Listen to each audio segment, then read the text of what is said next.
Yeah, I think that there's a legitimate concern here when it comes to the Rams and their ability to repeat. And if you're the Rams, and when Matthew Stafford says that he still has a lot of work to do physically just to get ready to go, normally I don't mind people erring on the side of caution. But to put that out there, to be that transparent, not just Matthew Stafford, but Sean McVay being that transparent in the early days of camp, that's why there should be some concern if you're a Rams fan. That's why there is concern based on what we heard from Sean McVay and what Matthew Stafford had to say about, man, we got a lot of work to do just to be ready to go by week 1, opening night, which happens 5 weeks from yesterday. Opening night is 5 weeks from last night when the Rams take on the Buffalo Bills.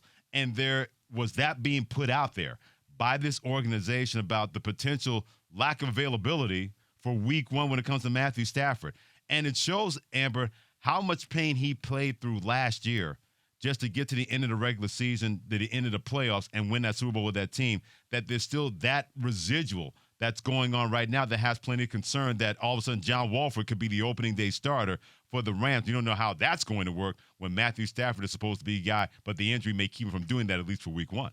You mentioning the week 1 as being 5 weeks away, that took the wind out of my sails a little bit. I was on a high coming off the Hall of Fame game last night. I felt like it was right around the corner, still over a month away. You're right. I do think that if you were talking about just run-of-the-mill reports coming out of training camp that our quarterback's not throwing or he's a little sore, you wouldn't read anything into it. What bothers me about this is the discussion about him playing through the pain. Now, he did it last season, and it won a Super Bowl. So is it that kind of playing through pain, or is it elevated playing through pain this season? I don't remember hearing a lot about this last season. That's my concern. That's my problem. We're hearing so much about this right now. And typically a team might not even want you to hear so much about this. They're being really transparent.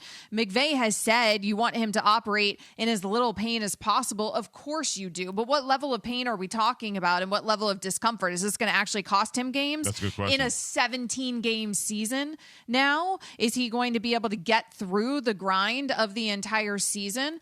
What kind of pain are we talking about? If it's tolerable, like it appeared to be last season, then this isn't really a concern. It just feels like the noise around this is louder as we head into this season. Amber Wilson, Freddie Coleman, and Keyshawn, Jaylen Max on ESPN Radio. And how many times have we seen when either you win a championship or you get to a championship and you have this as a starting point where you're trying to push that rock uphill? It's always tough to do that anyway, being a defending champion. And now you have this at the most important position in sports when it comes to quarterback. And your quarterback is already compromised, and you've openly talked about it as an organization, whether you're the quarterback or a head coach. That kind of effect on the rest of the team is going to be really interesting, Amber, how the Rams handle that. Because when you had all that glad handling, you finally broke through. Aaron Donald pointed to the ring finger saying, I finally got one. Cooper Kupp, one of the best receivers in the National Football League, one of the best players in the NFL, and you're ready to try to run it back in an NFC that's gotten a little bit better, especially in your division, and all of a sudden you're already going into the season with that rock becoming a boulder to quarterback position.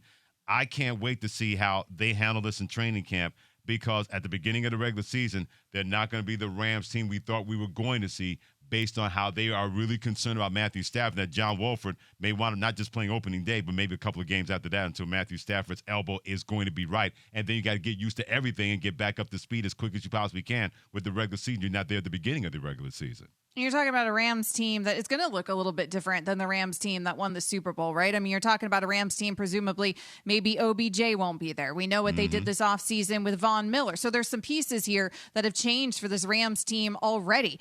What is it going to look like in that division? Are the 49ers going to be able to challenge this Rams team with Trey Lance at the helm?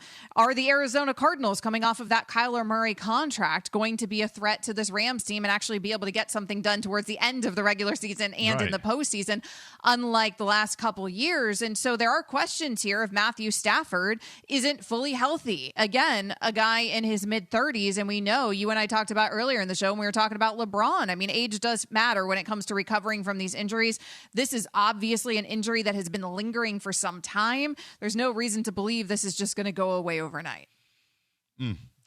That's why the NFL is the best reality show ever. You can have other reality shows, keep them.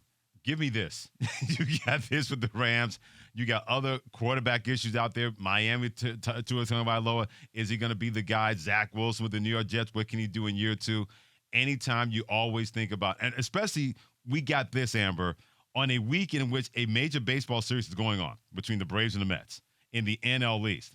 And the NFL continues to dominate because so many of these storylines have people going, wait, what?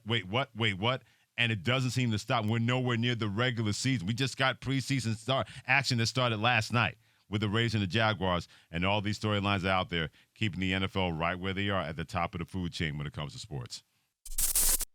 Thanks for watching ESPN on YouTube. For live streaming sports and premium content, subscribe to ESPN+.